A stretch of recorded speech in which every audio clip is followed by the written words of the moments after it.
Right now what we're going to move to, and if I have this correct, is Jason Jordan, who's coming up. Jason is the director of the Center for Transportation Excellence.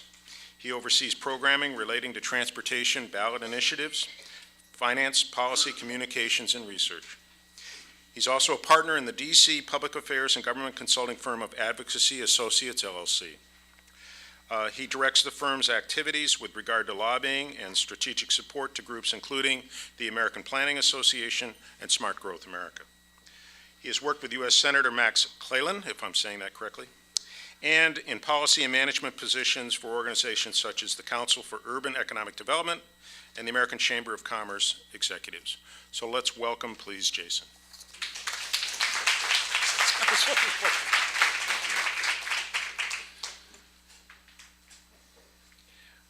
Well, good morning, everyone. Thank you very much for inviting me to join you, and let me also say that it's a real setup to have to speak after that session and everybody just aired their problems.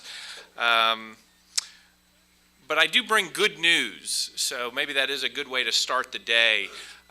What I want to talk with you about is a little bit of our perspective, having watched transit investment, transit debates, transit politics around the country. The center was started back in 2000, so we've got more than a decade of experience having seen what people around the country are doing. And if there's one core message that I have, it's that today is a moment of transformation and a moment of renaissance for public transportation investment in the country. So all of the issues that you just articulated have been aired in many other regions around the country and overcome in many regions around the country. So there is hope for addressing those concerns. But the challenge doesn't solve itself, and conversations like this are the first step. I want to run through some numbers for you here without hopefully boring you. And I'm not going to talk specifically about the universe of transit ballot measures, which is what I do for a living, but I think it's a useful indicator to help you understand that people, citizens, rank and file folks actually do want public transportation choices and investment, so much so that they're willing to increase their own taxes in order to get it. So here's a quick snapshot of the 2012 elections for transit. These are states and communities that put on the ballot measures to increase taxes of one variety or another to support public transportation. What you see here is that 79% of the time these measures won at the ballot box. I know we have some elected officials in the room. Any one of them would take 79% approval rate any day of the week. And there's a whole variety of approaches, so it's not all of one thing that has been successful. What you can see here are the sort of blend of measures that we see. Sales taxes, property taxes. I had to color the entire state of Michigan green because so many communities adopted property tax increases or renewals to support the transit service that they already have. So there is a rich tradition right here to build on.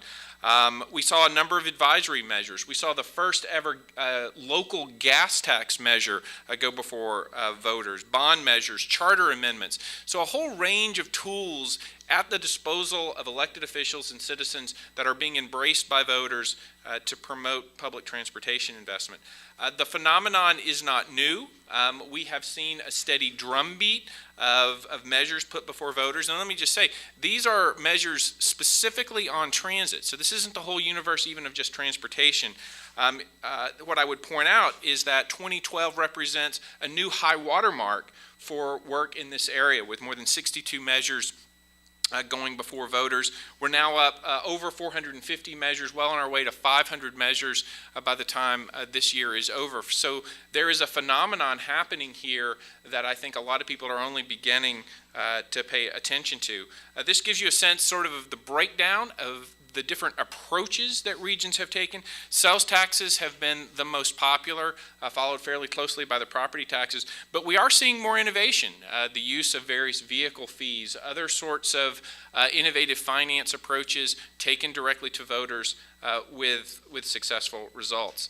I wanted to show you these slides. I don't, again, want to go into the numbers, but I just thought it was helpful to give you a sense of the trend line here, and that the trend line is positive. And again, these are national numbers.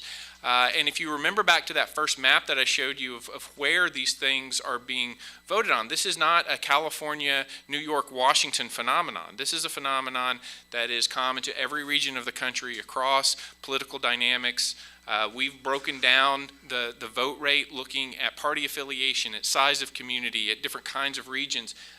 There isn't one kind of place that's successful in moving these measures forward. And interestingly, our rate of success has actually improved during the economic downturn. Frankly, we fully anticipated that as the economy began to deteriorate in 2008, fewer communities would want to take tax increases to the voters, and fewer voters would be willing to support them. In fact, we saw just the opposite. We've seen historic highs one year after another in terms of the measures taken to voters, and our success rate, as evidenced here in this chart, has gone up, not down. So even in the face of very trying economic circumstances, very trying political times for the country, voters by and large have embraced this. And again, I'm not here to proselytize and say that a ballot referendum is the way this region should go, only that you should be encouraged by the fact that folks across the country have embraced investment in public transportation as something that's core to their vision of progress and economic vitality in their regions, regardless of the economic circumstances. This chart shows you the same time period that I was just talking about in a little sharper relief, again, approaching 80%. And we are such a divided country on so many issues. It is important, I think, for us all to keep in the front of our mind that 80% is an astonishing number. And something that can really unite a region across other things that can prove extremely divisive. I mentioned, I think we're at a moment of transformation, a moment of renaissance. One of the earlier speakers talked about changing attitudes toward the automobile. The Economist magazine last fall ran an article that got a lot of attention, posing the question whether industrial societies have entered an era of peak car, which isn't to suggest that cars are going away anytime soon, but to suggest that for a lot of reasons, some demographic, some economic, some social, some cultural, there's an important shift that's happening right before our eyes, and that the communities and regions that are prepared to take advantage of that shift are the ones that are going to be the most successful. What you see here on this chart is simply a measure of how much we are driving as a country, going all the way back to 1970. You can see that that line was a steady march forward until the early mid part of this decade, or the last decade, excuse me, where we saw a plateau. A lot of people thought in the depths of the recession, well, it's obvious we'll drive less because we have higher unemployment, there are fewer commuters, but the line hasn't turned the other direction. And so this is important. It's important for a lot of reasons in terms of how we envision our transportation options for the future, but it's also important, since we rely so heavily on the gas tax as a way to pay for it, to understand that we're living in a universe where we're driving less, and the projections aren't suggesting that's going to change anytime soon. My friends at the American Public Transportation Association will talk about this, I'm sure, but the use of public transportation is skyrocketing in this country. Even in spite of service cutbacks, even in spite of unemployment challenges. We have seen a little pullback from the recession, but this chart here doesn't even reflect the even higher numbers that just came out for 2012. 2012 public transportation ridership was at the highest level we've seen since the late 1950s, since 1957, okay? Absolutely, absolutely.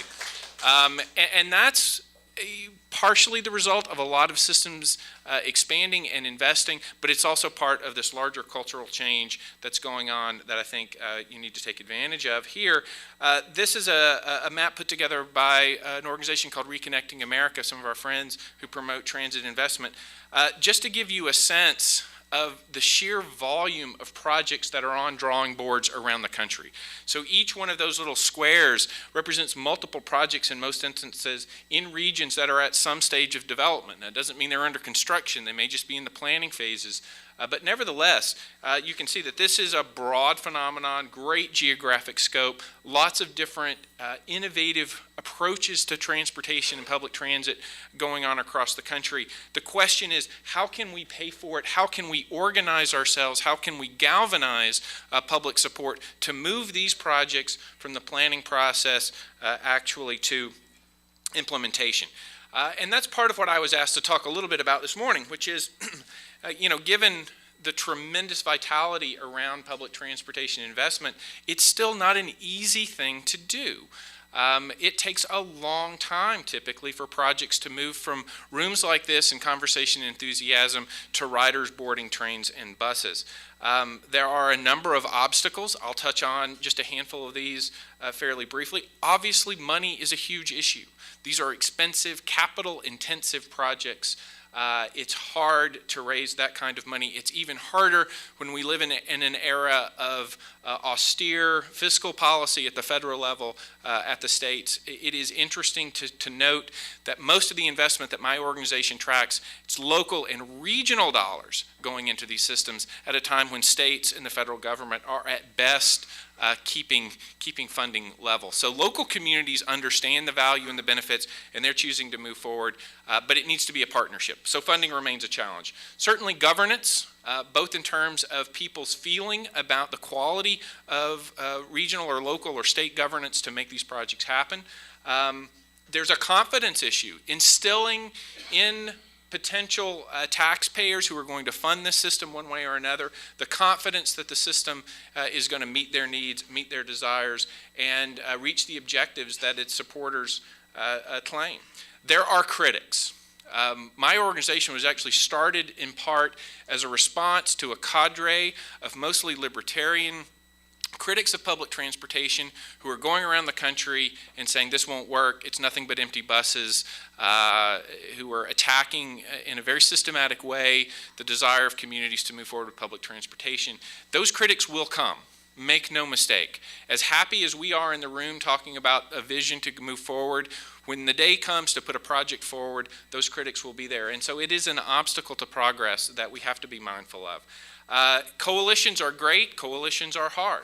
Holding those people together. I mean, all the divisions that you articulated in your problem statements, those will continue to be challenges as you go forward with your solutions. And so managing that conflict and actually making that conflict creative in a way that captures the energy and vitality of different points of views can be powerful, but it's also undoubtedly an obstacle. And regionalism, of course, is always difficult. It is not baked into our Constitution. It is not part of our political culture in any sort of easy way. It is exacerbated by all that divides us, whether it be class or race or other geographies. But it's something that we have to cope with as we think about a comprehensive solution. So if those are the obstacles, what have we learned? What are some of the strategies for success? I'll touch on these briefly, and then I'll talk a little bit about some of the specific lessons that we've learned from how folks have been so successful at the ballot box. The first really is exactly what we're doing here today, which is identifying partners, bringing people together, convening the conversation, building the coalition, getting the broadest possible, most diverse array of voices together to talk about the challenges and to demand choice from the system and talk about responsible options for getting us there. The second strategy really gets at good planning. Having a plan for investment over a long period of time that people find credible, that meets their needs, that also specifically identifies the benefits. If there's anything we know from these elections, it's that people need to understand what they're buying. They need to feel connected to the specific project. The measures that have been less successful are typically those that feel like a blank check to a bureaucracy where we don't know what we're going to get. So the planning process is important. It's also a wonderful bridge to the third strategy, which is robust public engagement. Once you have a planning process underway, and congratulations, by the way, to this region for moving forward with your RTA plan. I think that is remarkable, and I congratulate you on that. It is a powerful bridge, just that action, to really getting robust public engagement, which is critical, of course, to the political outcomes that you'll need at the end, whether you go to the ballot or whether you ask elected officials to fund the system. which then leads, of course, to the political support, building that, identifying champions. I again congratulate you on the fact that you've had a parade of current and former elected officials at the podium this morning, because again, one of the things we know from election after election is champions, powerful champions for these projects are critical to building the support necessary to move your projects forward. And then I have to counsel patience and persistence.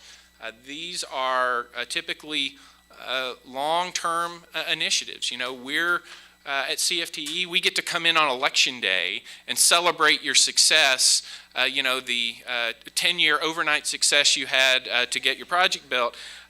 That's really true. That's the way these things happen. So you have to be patient and you have to keep at it. Building that coalition, working that project, building the base of support takes time. But again, I think this is a wonderful way to move forward here. I do want to wrap up here, and I'm happy to talk in more detail later on today and throughout the workshop in more detail about some of these things. But I do think it's useful to just pause for a second and think about a few key lessons coming out of the campaigns that have been successful with voters. And I'm going to talk about just 5. The first, and I've alluded to some of this already, is answering the core question for a voter, for a potential supporter: what's in it for me? I'm not suggesting that people are selfish. I'm not suggesting that they're completely unable to think more broadly about public benefits and regional values and the like. But I do think for voters, it's important that you answer that value proposition. What am I going to get out of this? What is the specific plan? Again, helping them understand where this thing will go, who it will carry, and why it matters economically, socially, culturally. What are those benefits? And defining those benefits, not just in kind of wonky terms about, you know, reduced emissions or vehicle miles traveled or any other things those of us in the transportation world tend to gravitate toward, but what are the real benefits for this region and what people really care about? You're building a political movement as much as you are building a subway or a light rail line or new bus lines. And you have to think about it in exactly those sorts of terms. And defining that is at the core of the messaging that you need to be doing. And as part of that messaging, you've got to think about your targets. Right? You have a broad message, a message that unites people, but this room itself is a reflection of the diverse interests that are at play in this region. Figuring out how you can speak a critical message to the business community, a critical message to the environmental community, a critical message to other key stakeholders, it's really important in answering that question about what's in it for me. I'm Tom. I promise I'm not going to steal your thunder from St. Louis, so I'm not going to show the terrific ads. You're going to get to see those later. But let me just say that a lot of the campaigns that have been run, in one way or another, their ads come back and their messaging come back to this concept that some of us write it, but all of us need it. Some of us write it, all of us need it. And there are lots of ways that you can spread that message, that you can define it in the particular context of your community, your region, your interest group. But that's been powerful and it's been successful when we've got lots of polling and electoral results to back that concept up.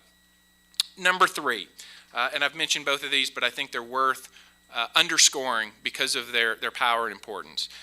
You need champions. You need people who have credibility with core constituencies in the political system who can stand up and really bring voice and presence to what you're trying to accomplish. So you need that powerful champion, but you also need the powerful grassroots. You need the people. You need the boots on the ground. You need the people who are going to be going to the public meetings, coming to the town halls. If you go to the ballot, the kind of folks who would do your get out the vote. It's that kind of ground game, if you will, to put it in terms of political campaigns that you really have to have, and it's the coalition that will bring that together. And starting as early as you can. And really, the start early concept could be applied to virtually any aspect of this, whether you're talking about the planning process, the fundraising process, a campaign process, a coalition building process. The earlier you get going in having this conversation and actively working it every day is a real indicator of successful campaigns. Number 4, it really is local. right? So as much as it can be helpful to bring folks like me in who can tell the national story, at the end of the day, it's not the national story that's going to be compelling to voters, to citizens, to elected officials here. It's local. It's touching local benefits, local values. Every region has a different sort of conception of itself, what it values, what's meaningful, and being able to define that and speak to that is critically important. Being able to integrate this in the context of a local culture, of how people think about this region, how people want this region to grow and prosper over time. Again, it speaks to your messaging, it speaks to your coalition building, it speaks to the political strategy that you'll put in place, but you got to remember that it doesn't matter ultimately if 80% of the rest of the country support public transportation investment. It matters what happens in your region, and your strategy has to speak to your local context. And then lastly, it is about accountability and about the economy.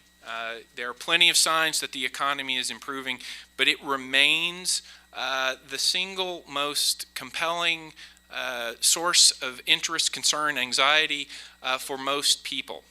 And so we have to remember that we're putting our discussion about public transportation investment, which is an investment, is funds at the end of the day, in the context of jobs, in the context of recovery, and in the context of protecting neighborhoods. And I use those three because we've done some recent national public polling where these three repeatedly bubble to the top, not just in terms of public transportation, but in terms of what people are concerned about and how they view all local development discussions, all local planning discussions are seen through that prism.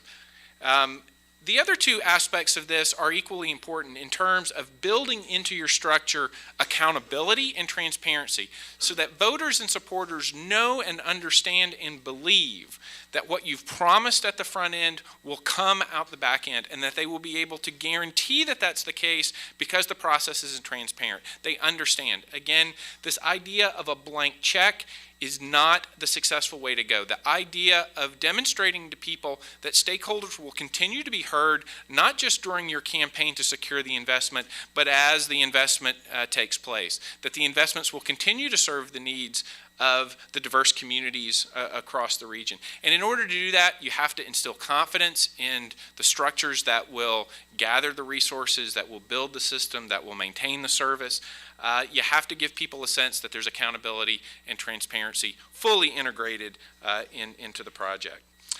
Lastly, I will close with a small commercial for the fact that Marie mentioned this. We do a conference every other year, where we try to really do a deep dive and learn the lessons from the last election cycle. We're doing that in late June. I would certainly give you an open invitation to come down to Atlanta and enjoy their hospitality and learn a lot from that event. If you can't, however, we do make every effort to make a lot of the resources from that conference available online. You can download video, you can download PowerPoints and the like.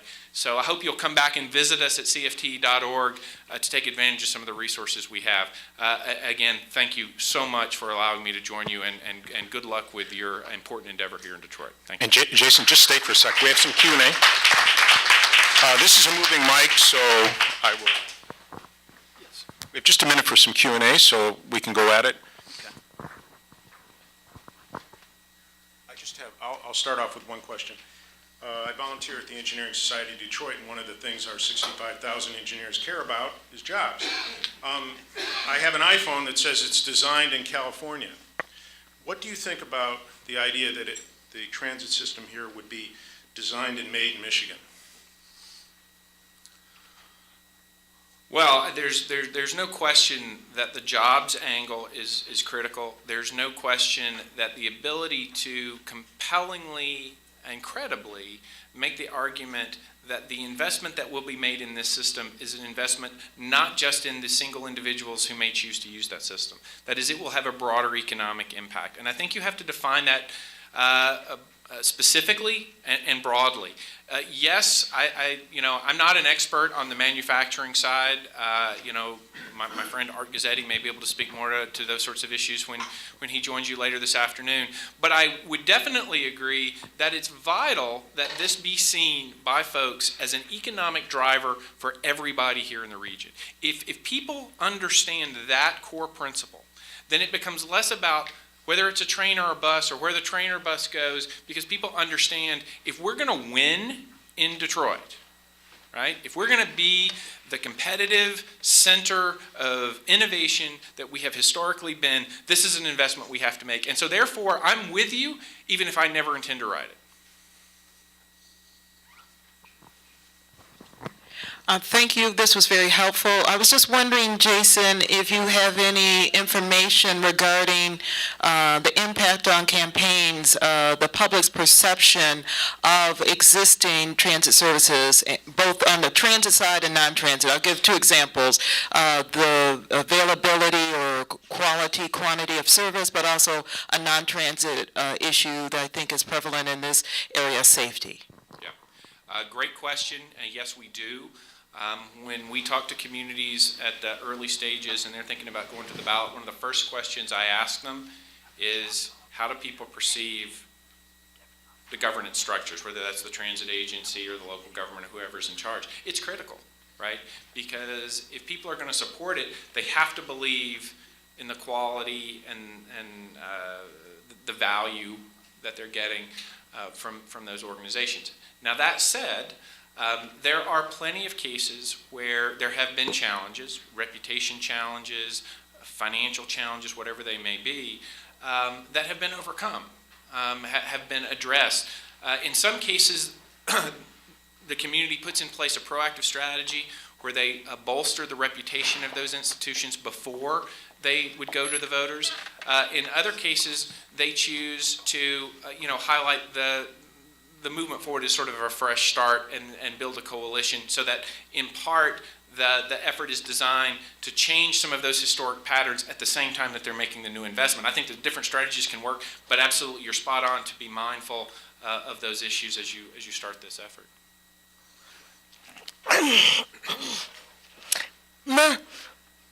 My question is, do you ride public transportation, and how many